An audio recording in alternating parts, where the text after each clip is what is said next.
बिस्मिल्लाहिर्रहमानिर्रहीम। अस्सलाम वालेकुम।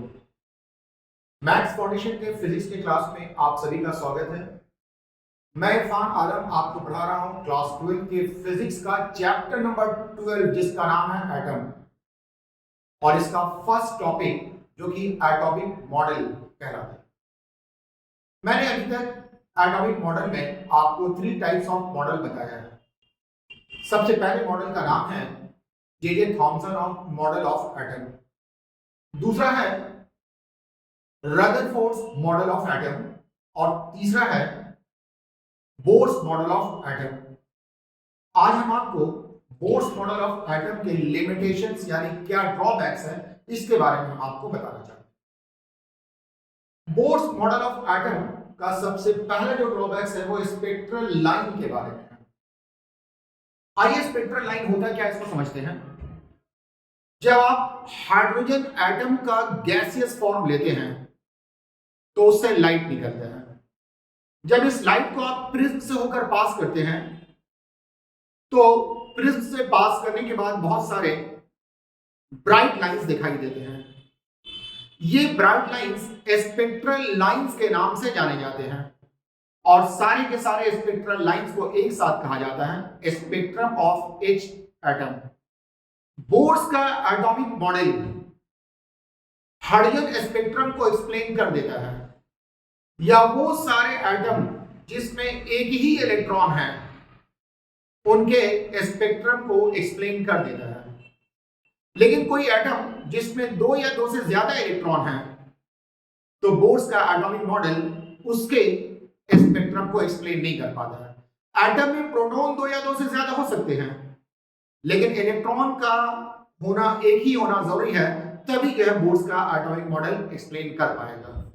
तो कहते हैं bourse atomic model can explain the formation of spectral lines only for species having single electron. जैसे हाइड्रोजन एटम में सिंगल इलेक्ट्रॉन्स होते हैं, He+ में सिंगल इलेक्ट्रॉन होते हैं, Li++ में सिंगल इलेक्ट्रॉन होते हैं। तो इन सभी में स्पेक्ट्रल लाइन का जो फॉर्मेशन होता है वो आपको बोर्स के एटॉमिक मॉडल से एक्सप्लेन हो जाता है। ये बोर्स के एटॉमिक मॉडल का पहला लिमिटेशन है। बोर्स का दूसरा लिमिटेशन है जो कि हाइजेनबर्ग अनसर्टेनिटी प्रिंसिपल है, उसको वायलेट करता है। हाइजेनबर्ग अनसर्टेनिटी प्रिंसिपल क्या है वो जान लें। हाइजेनबर्ग का कहना है कि किसी भी इलेक्ट्रॉन का पोजीशन और linear momentum eight the same time exactly नहीं मालूम किया जा सकता है।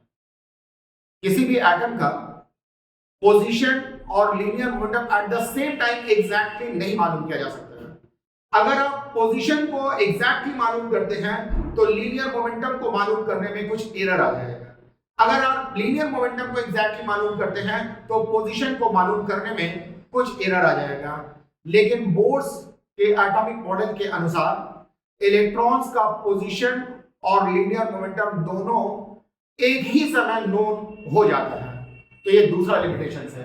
क्या कहते हैं, Bohr's model of atom considers electron to have both position and momentum known at the same time. एक ही समय में पोजीशन भी हम लोग जान लेंगे और मोमेंटम भी जान लेंगे, which is impossible according to Heisenberg uncertainty principle. Heisenberg का अनसर्टेनिटी प्रिंसिपल है जिसमें कि पोजीशन और मोमेंटम को एक साथ नहीं जाना जा सकता है, hence it violets Heisenberg uncertainty principal. इसके बाद बोर्स के मॉडल के बाद 2 इफेक्ट मिला था। एक कहा जाता है स्टार्क इफेक्ट और दूसरा कहा जाता है ज़ीमन इफेक्ट। ये जो स्पेक्ट्रल लाइन एच एटम के हैं, अगर उसे इलेक्ट्रिक फील्ड से पास कराया जाता है तो वो स्पेक्ट्रल लाइन फर्दर स्प्लिट कर जाते हैं, जिसे हम लोग स्टार्क इफेक्ट कहते हैं। अगर इसे मैग्नेटिक फील्ड से पास कराया जाएगा तो भी ये स्प्लिट कर जाता है, जिसे हम लोग ज़ीमन इफेक्ट कहते हैं। तो ये स्पेक्ट्रल लाइन इलेक्ट्रिक फील्ड और मैग्नेटिक फील्ड में पास करने से स्प्लिट क्यों कर जाता है, इस चीज के बारे में बोर्स का एटॉमिक मॉडल बिल्कुल साइलेंस है, फेल कर जाता है।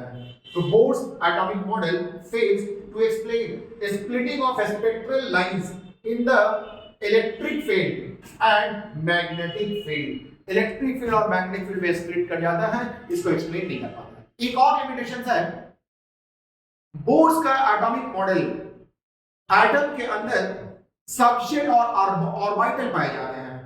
तो बोर्स का एटॉमिक मॉडल सबशेल और ऑर्बिटल को एक्सप्लेन करने में फेल कर जाता है।